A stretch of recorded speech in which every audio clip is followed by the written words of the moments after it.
the fact that when he ults, I would be so scared, being like, no, please. We're going to see it now, but they're going to stick to that double duelist. That's why I was worried. Sage. Oh my god, I love Sage! But also Valorant Killjoy. Valorant Killjoy. Now he's double epic.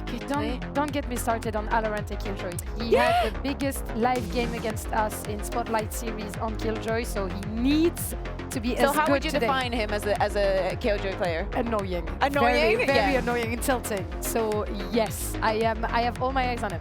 My worry is this double duelist on BBL. It's supposed to be one of the best, right, in the entire league. Yeah. It didn't work on Abyss. I mean, it just didn't work. There's still time for redemption at the end of the day. Let's get our feet back on the ground. It's the first day of kickoff. Everybody comes in with new ideas and curveballs, and especially teams that we have never seen before could come up as a complete surprise.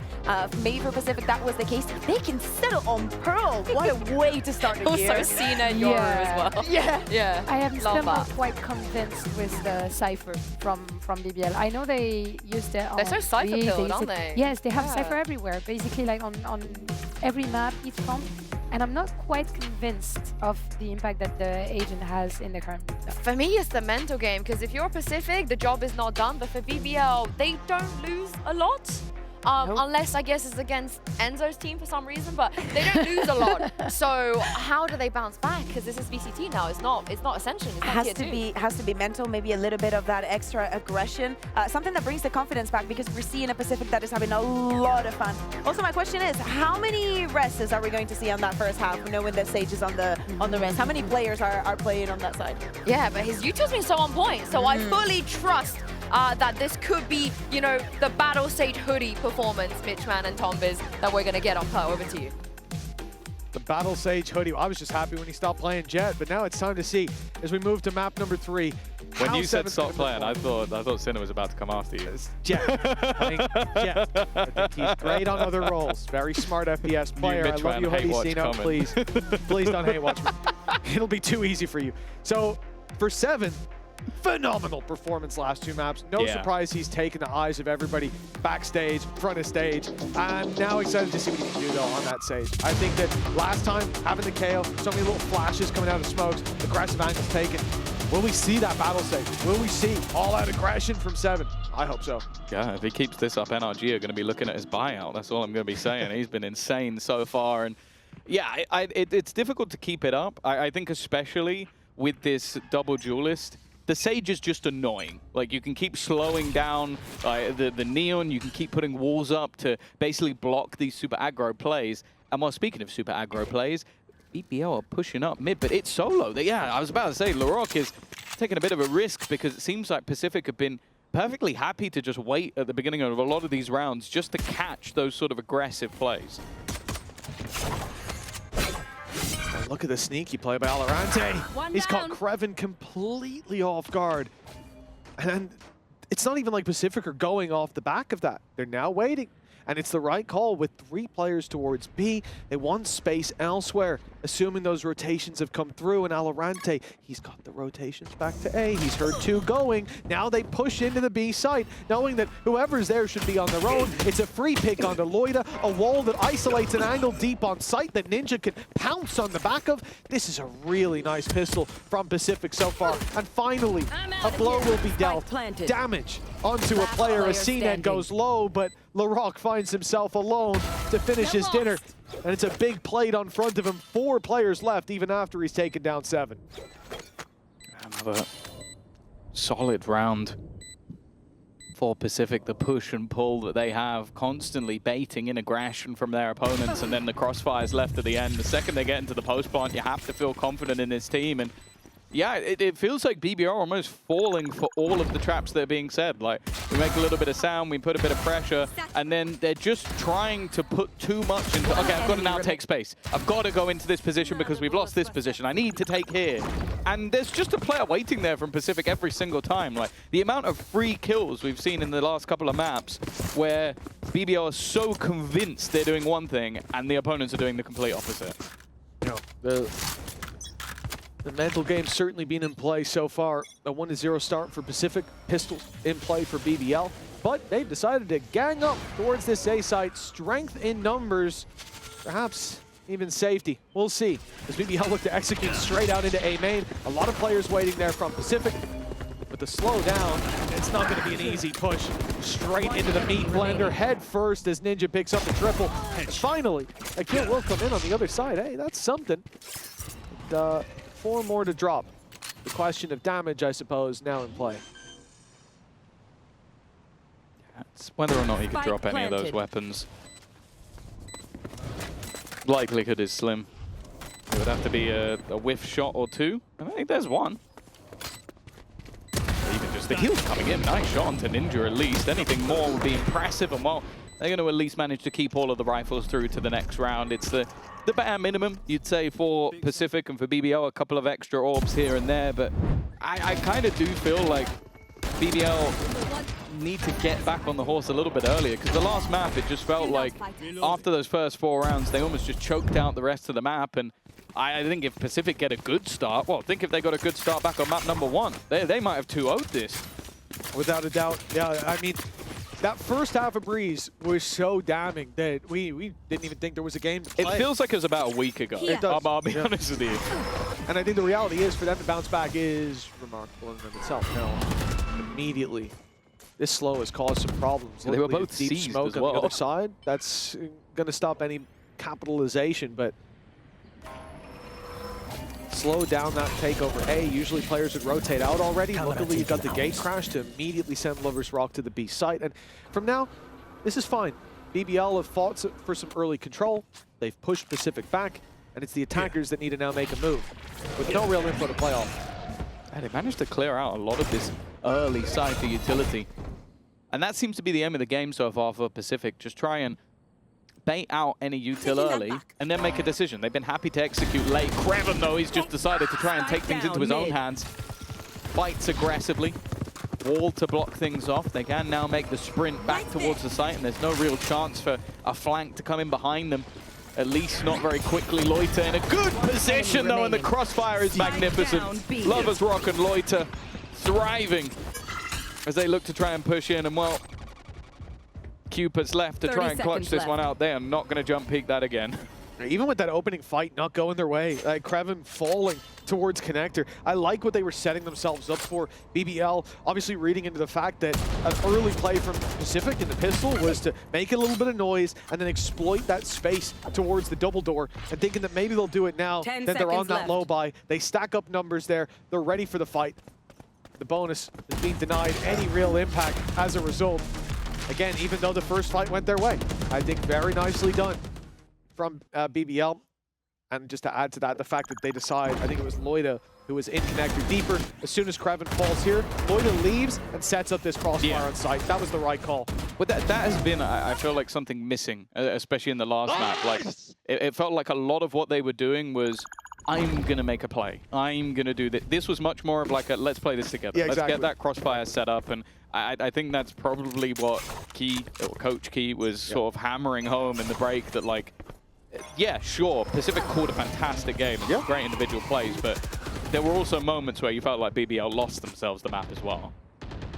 Well, BBL have gone for, again, a lot of aggression towards A main. 3 players there, and it seems like a lot of commitment. Last time, they had the gate crash towards B to fall back on. So that sort of spreads out the numbers a little bit more evenly. This time, though, it's sitting inside or the back of the A site. So putting a lot of resources towards this side of the map, while Pacific are trying to figure out where BBL have battened down the hatches.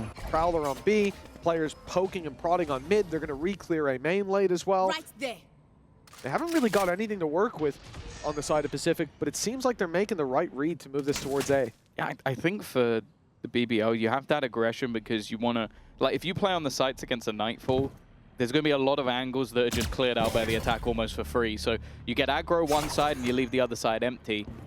But they've not come into any resistance because of how slow Pacific are playing, and now they're going to get that same execute anyway. But there you go. They can avoid that Nightfall, or somewhat avoid it. He can fall back and at least get himself out of there and play for the retake, and then the full squad will be in, just trying to delay as much as humanly possible.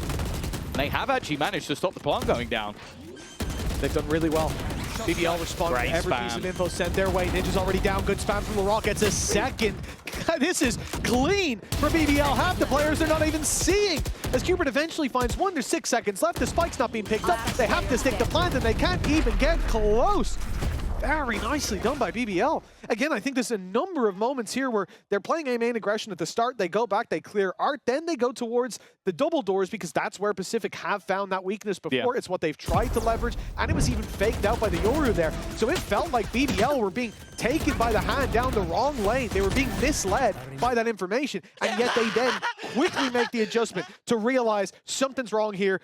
Stack up that A site, get the numbers in there on time. I think it was nice. just clever as well, though, just like looking at the ult on the other side and going, we can't play in the site. Exactly. Like on either side Let's of the go map, mid, let's go R. both sides, the site was empty. They were like, okay, we're going to continuously rotate, allow ourselves that space, and then the LaRock spams were perfect. To get 2 kills of players you can't see, it's easier. Well, it looks easy when he does it, but it really isn't.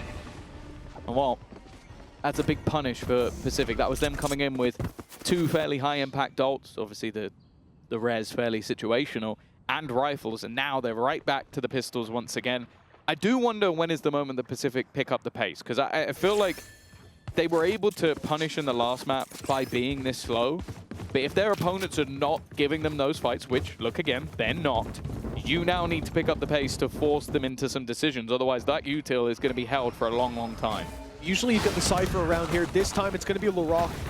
Luckily, there's a stun from Astra and from him, but then he goes back into the angle, up against pistols. This is crazy. He's giving them the best fight, the dream duel for a gang of pistols rounding the corner. Rose does well to find 2, but again, these feel like fights we shouldn't be giving. And with the res coming into play, now there's 2 rifles for cover and a man advantage to work with. Pacific are right back into this round, but they're under pressure, and they need to deal with Lover's Rock right away. He finds one, he gets out. That's a big problem. This is what he does best. Just making it impossible to trade him, and that was something they desperately needed in that moment.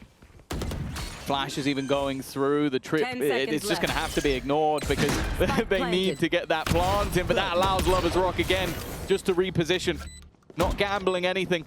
They still haven't been able to destroy that piece of utility. The questions were asked of the Cypher has helped them out massively. But that's a Lover's Rock round. That's a prime example of what I was talking about earlier. That is a safe pair of hands who still gets 3 kills. It is a Lover's Rock round. He plays it perfectly. But the fingerprint here from LaRock is so funny. The fact that there's a Sage Wall coming into play from the attackers to block the spams means that there's a gap that they can walk around the backup. So they're so worried about that dead man spams that they end up giving an avenue for this squad to fight right back through. I think an also, unfortunate that scenario. Trick, by the way, is just disgusting. Yeah, just like you can see them spamming. Like, where the hell has he put this? I can't break it. That's irritating to say the least. And well, again, they're a little bit worried that maybe that previous map was going to sort of cause problems for BBL, but 3 in a row after the pistol and follow-up, building a decent economy, and again, fighting for this early control, fighting for the orb. That's the Hunter's Fury online. And that's the other thing. They haven't had to use any of their ults in these last few rounds. They have just been building them up over time. Now a plethora of safety nets to fall back on for BBL. They can play patient. They can't allow LaRock to keep this space. I feel like that's something that... I understand that running into that is running into the blender, but when he can cut off a big half of the map, that really does box them in. The other thing you're worried about is the op that was there in so many of these initial round starts. Lover's Rock has been there to take that fight. This time, he's moved over towards the B site. Benefit of the gate crash and the quick rotations, but only good for one. Putting the pressure instead onto Loida, but Kreven, he comes through to help out. He's dodged the Prowler. He's found one. A little bit more with Loida by his side. And VALORANT is all alone. The world against him. It's a fight he's not looking to take. Saving this weapon now. Perhaps the goal. Although I see him moving towards the spawn. He's got a fight on his hands, whether he likes it or not. And it's Kreven on the angle. Who will fall. Perhaps a chance. Yeah, the problem is just the amount of time on the clock, and he's going to assume already that the majority of players are already there just waiting. And there was an op before on that angle, so now he's going to take it without smokes. Good luck. It's not really worth the weapon, especially when you look at the economy that they have. 10 seconds Your left. lurking player left, but Yeah, I think BBL made some fantastic adaptations over the last couple of rounds. Like, once the play was spotted, you saw the immediate movement to just double up that crossfire. And as said, like in previous map, we were talking about them over-facing individually, taking 1v1s. Even on Breeze, they were doing the same, but they were so far in the lead that you kind of forgive it a little bit more. This is where you're seeing that structure that we've kind of come to expect from the side of BBL. They are a bunch of youngsters. They are a couple of 18, 19-year-olds that are just going to take crazy firefights. But when things go wrong, then you get this. You get the structure. You get the fallback plan, which the coach put into play, and probably was why he was slamming his hands on the desk in the last map, because it didn't happen. Yeah. On the side of Pacific, though, I do wonder, you know, and I'm sure we'll find out as time goes on, but sort of the mentality of these players. Because I know on the other side of the stage, BBL are coming in thinking, we are just the best. We're better than them. We can beat them on an individual level, but we've got the tactics to fall back on if we need it.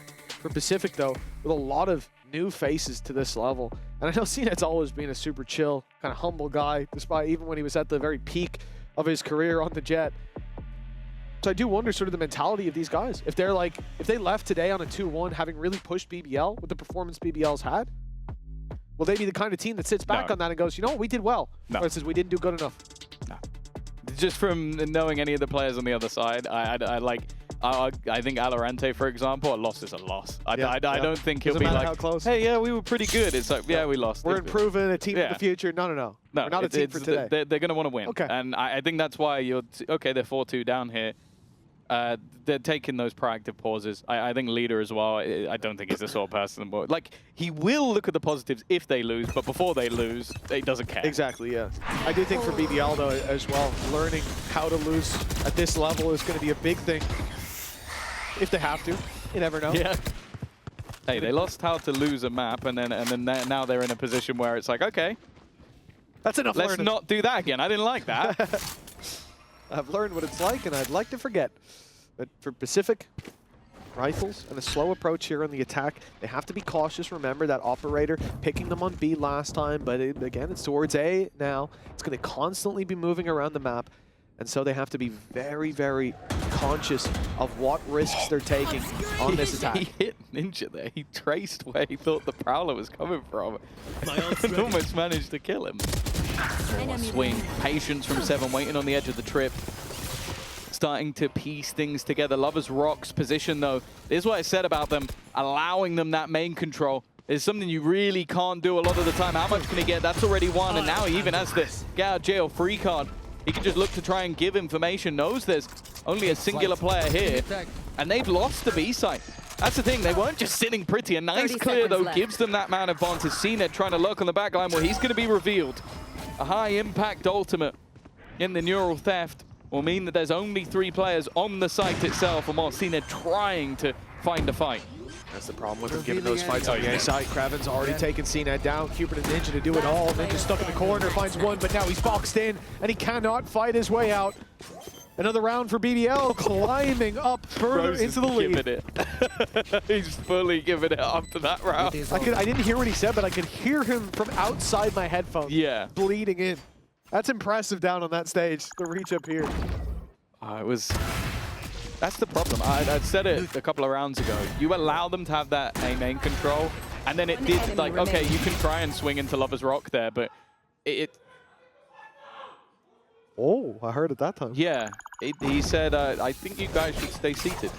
I believe that is, yes, a translation of what he said. Yes. A paraphrase, so to speak, but... I translate from, well, vulgarity. English to the Queen's English. Yes. English vulgarity to English office speak. Yes, exactly. Yes, exactly. very nice. Very good job there, Tom. 5-2. Round number 8 sees rifles in play for one team. Ninja's gone for a Guardian. The rest of the squad, a couple of upgraded pistols. You got the 3 Sheriffs in play. Timing, not great for Lover's Rock. Could have been picked. He's forced back now instead.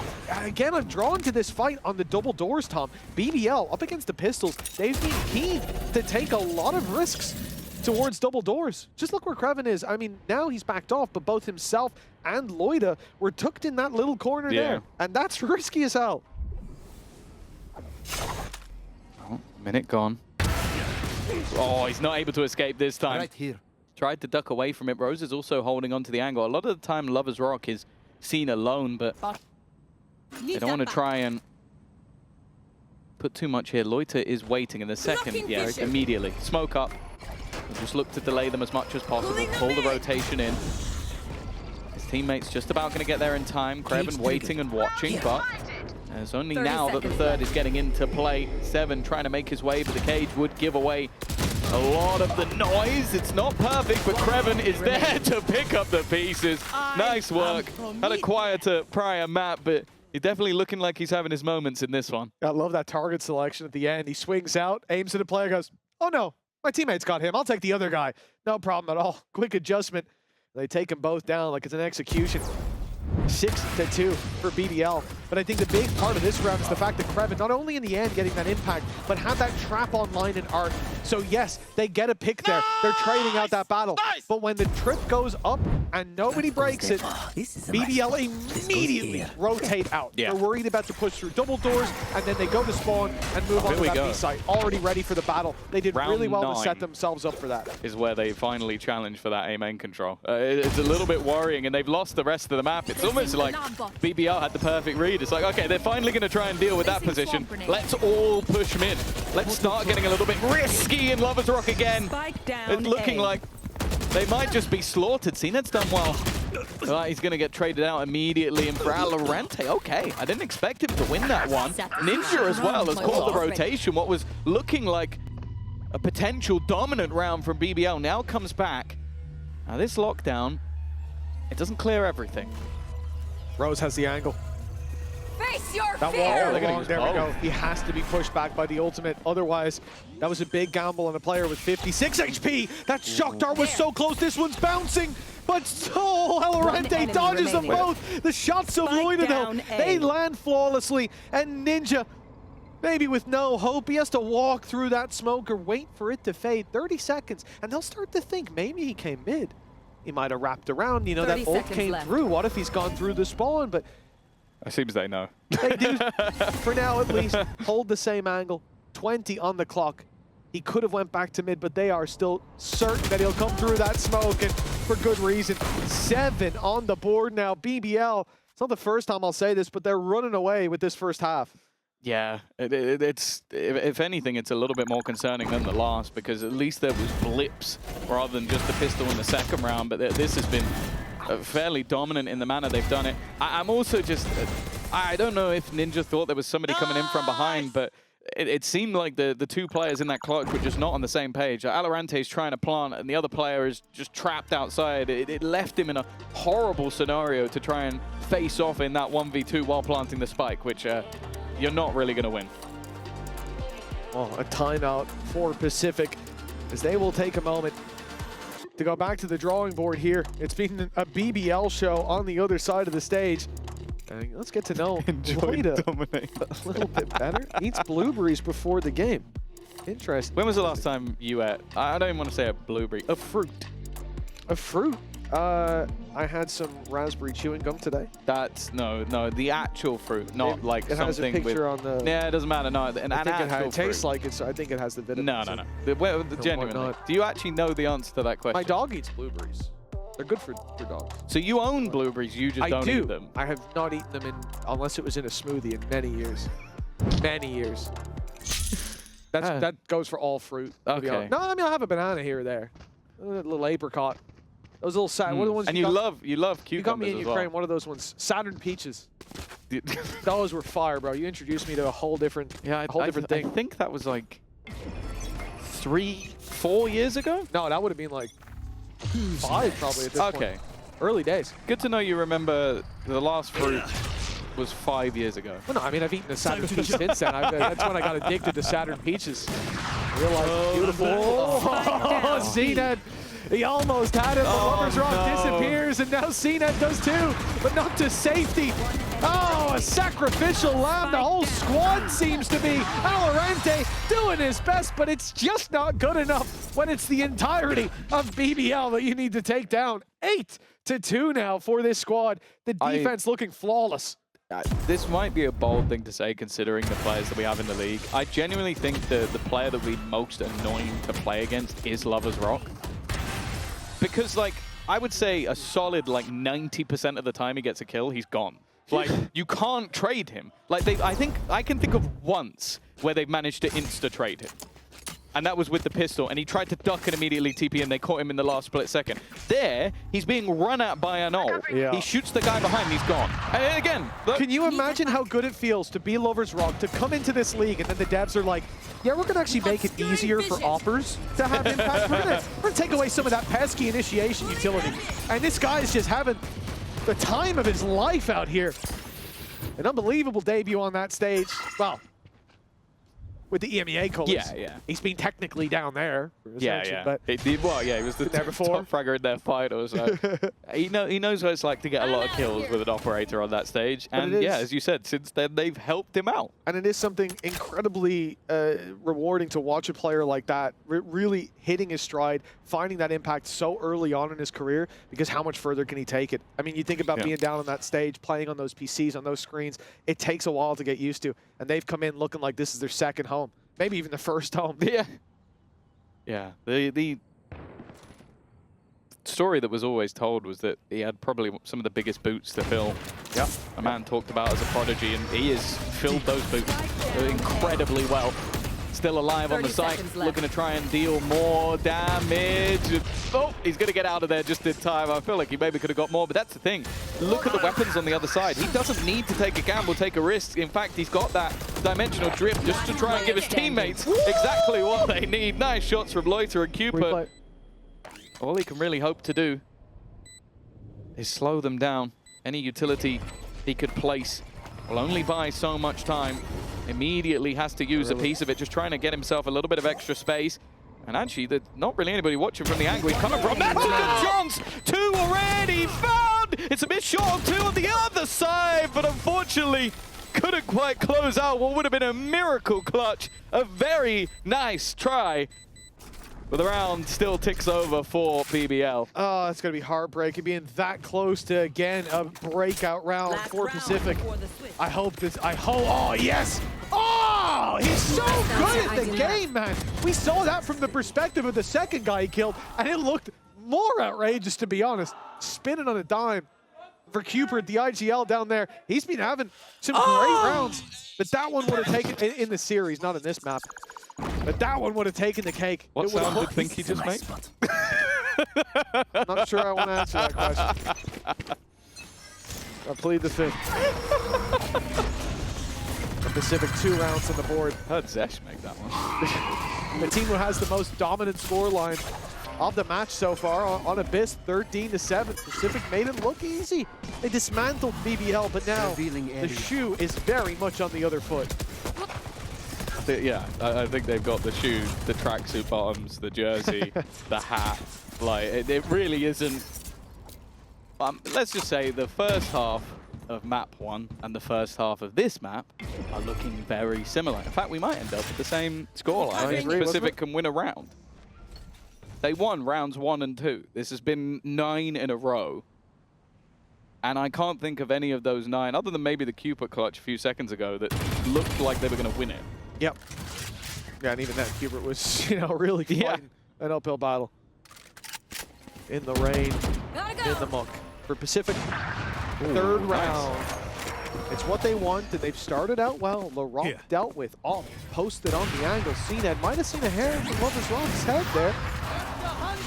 Lovers Rock makes it out. Hunter's Fury good for the first. Oh, Ninja jumped back into it. Tried to bait him out. Big tag. Ninja gets brought back, but in goes Lovers Rock now. Posted on the angle, and he'll catch Ninja a second time. The spam from Rose finds another. And the off now Prime for a little bit more. As CNED needs a 1v3. A spike plant amongst it, and he's got no time. It's going to be Lovers Rock to put 10 on the board for BBL. Ah, what a recovery in that round, especially. Super impressive. 10 in a row. We were questioning after the pistol and second round if they would be able to come back after the last map defeat. They have. Well, let's see if Pacific can do the same in the second half.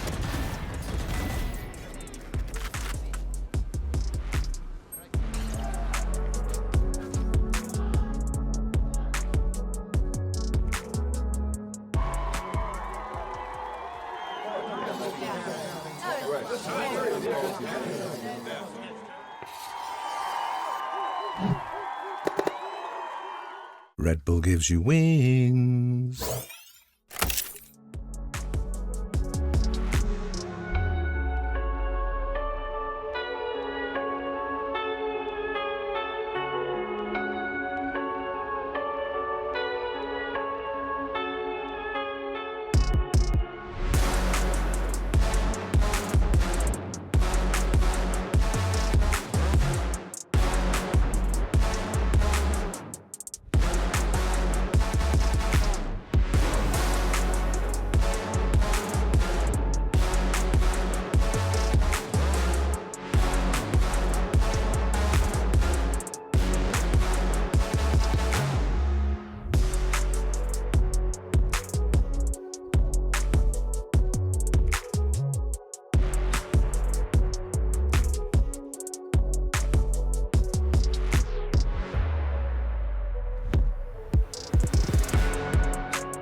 Well, BBL have come in with the intention to win this map in record time. 10-2 on the board. Pacific, they faltered. It's been a good series so far. In fact, Pacific, if you look at map to map, they had the more dominant victory. They looked like the better team in the last map, but Yeah, that has changed not here. including this.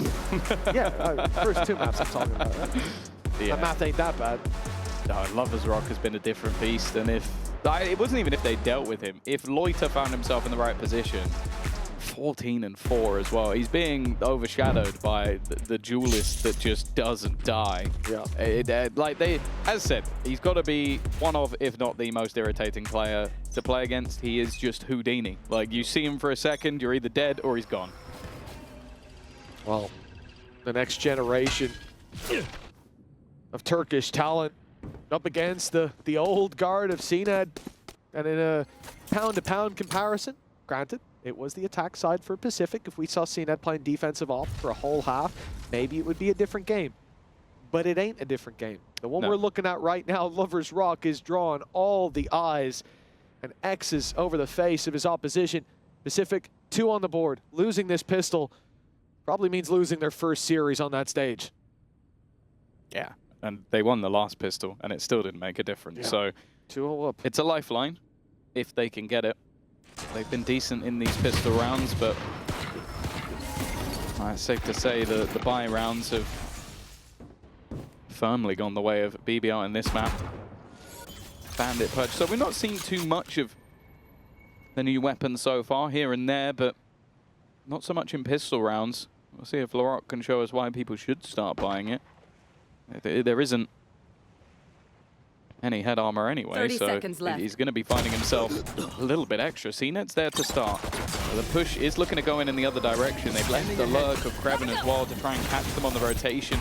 It is that initial site take, looking for the plant, but Cupid's going to deny an audacious place to even try and plant in. The spams have been fantastic, leaving Loiter, and well, just no time. There's no way he gets a plant down here, and he may survive a little longer than expected, but it's Cupid that gives them a lifeline. 10-3 for Pacific. Indeed, as you said, Tom, it is a lifeline delivered. They're going to need to be close to flawless from this point forward. But the first step has taken them in the right direction. As you said, a very nice round from Cupid here in the pistol. Bringing him up towards the top of the board, and I think that's been the problem for Pacific.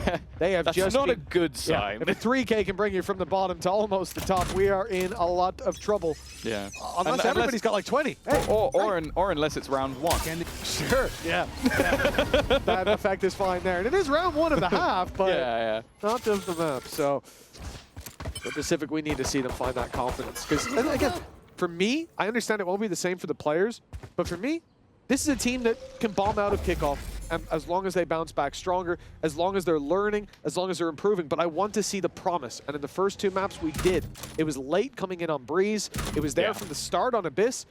And hell, if slow starts, like if they manage to, again, climb back a bit, and slow starts are the biggest problem, that's fine. Just don't lose to the pistols up close with the Judge. And then lose the round. Don't lose the round as well. Great job, Ninja. Spike down A.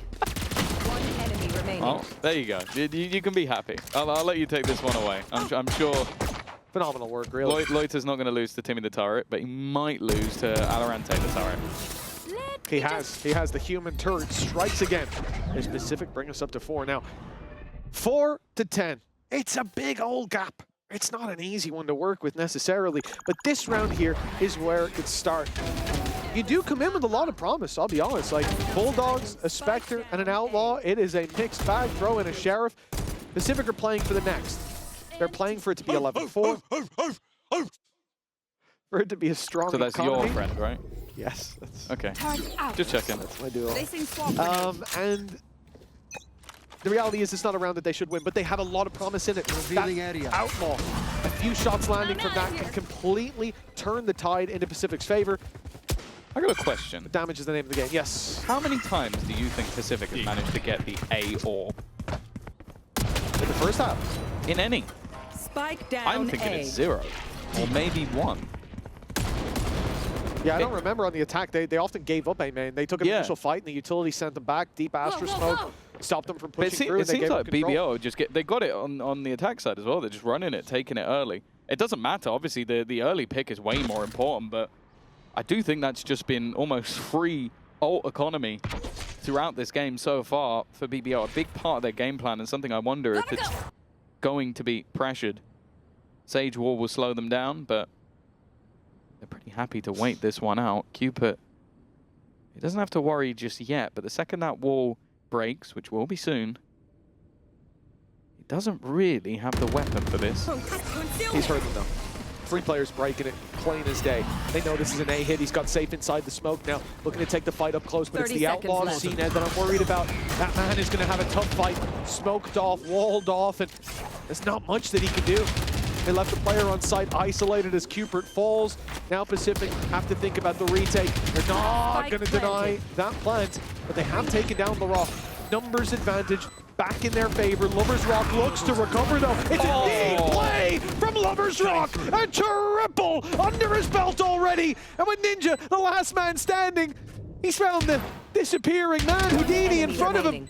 As Lovers Rock goes back towards main and now baits him into a fight. He shot there, he gave away his position. He wants the battle with the 50 HP Ninja, and it's Lovers Rock to win it out, to push BBL closer to that finish line, 11-4 on map number 3. He's 25-8.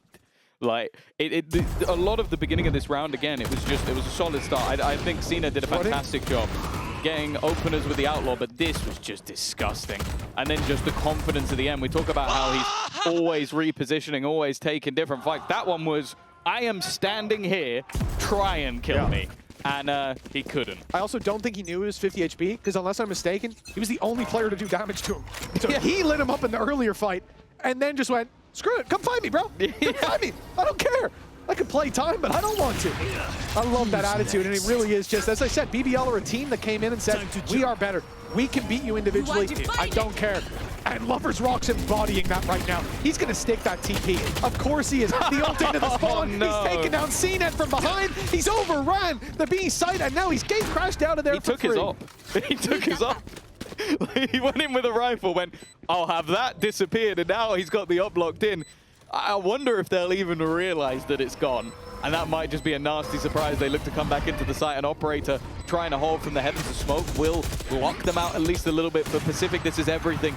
They desperately need this round, and Loiter's just playing from afar, but up close is Rose within the smoke, dancing with death, and he's taken them all down. Only Ninja remains, and well, that's about the only hope he has, is if he could Ninja defuse, and that's not happening.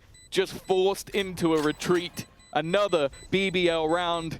Another beginning of a streak, and it is looking like the only round Pacific are going to get are the pistol and the second. Oh, that's really sad, especially it being the 3rd map.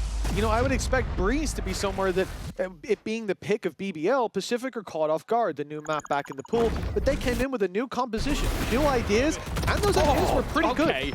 I will say, that CNED shot was utterly disgusting, but he didn't know there was a man behind him. Got executed immediately. And got robbed. Yeah. I don't know, man. I think for Pacific at this stage, like the performance on Breeze, the ideas they've had, how well they played Abyss as well on a push and pull front. Some risky plays in there as well. It was fun to watch. To see them now completely fall apart on the third map is really underwhelming. But it is good to know that they have that potential. We've seen the ceiling is high. But here on Pearl, maybe we need to bring that floor up. Yeah, I think also it's better for me to see a team go into their map choice and look very good. Yeah, it means that the prep that they've done is good. It means like with time you should see that extend to other maps. I think as well, it's clear that the calling coming out of Cupid is solid because it's their attack side. Their attack sides have been great. Yep. That's why I was a bit more worried on this map when their attack side got wrecked, because on the other two maps they didn't do particularly well on the defense, because that's going to be more down to structure. That's going to be built over time. So once the synergy picks up, that's where my expectations will grow there. For having a good attack just means, okay, fundamentally, there's something there. Maybe they're not quite on the level of a team that's been together at least as 4 for 2 years, which, that's fair enough. I will find it within myself to forgive them for that, Tom. Yeah. Generous as I am. That's because he's your friend, isn't it? It's just because he's my mate. Otherwise, it's on sight. You'd never forgive, you know, Enzo. Oh, goodness gracious. Seen it. He's ran out. Don't. Oh, my goodness. The slide around from LaRock is madness. Can you forgive Cupid for that? Oh, it's going to take some time and a lot of love. Oh, no. LaRock should be dead. LaRock should be dead twice. Oh. The only problem is the time here. The Spike needs to now hightail it to the side. 10 seconds left. Run! Yeah, he's fine. Put the He's fine. smoke down, man. Plant the spike! Okay, we're all good. That's the cockiest I've ever seen anything. It doesn't even get it planted in the end. Lovers Rock just goes, well, I'll do this one myself. And that was the entirety of the map. What a map from Lovers Rock. Loiter there too. And what was a surprise, I'll say, in map number 2 at least. A surprise that they weren't able to take it over the line. A surprise that we saw Pacific play as well as they did. That very quickly dissipated. A 13-4 with 0 pistols won and 0 second rounds won means they won every buy round, which is quite impressive. Yeah, we spoke at Pacific as being a team for the future, for your later stages of kickoff. For stage 1, they need more time, and they need more practice down on that stage. But BBL, they look like a team for now. There were a couple blips on the radar. They gave some opportunities. They maybe played a little loose at times, but my God. Players like Rose down there, I think he shut up a lot of haters out there. A lot of people that say, like, yeah, a good game he today. can IGL, but can he shoot, though? You know, does my boy need a new mouse? No, he needs to change absolutely nothing except the narrative around his name, because that boy can shoot, but the rest of the squad as well, there with him. Lovers Rock has to be the standout, though. That map right there was as dominant as it was because of that man.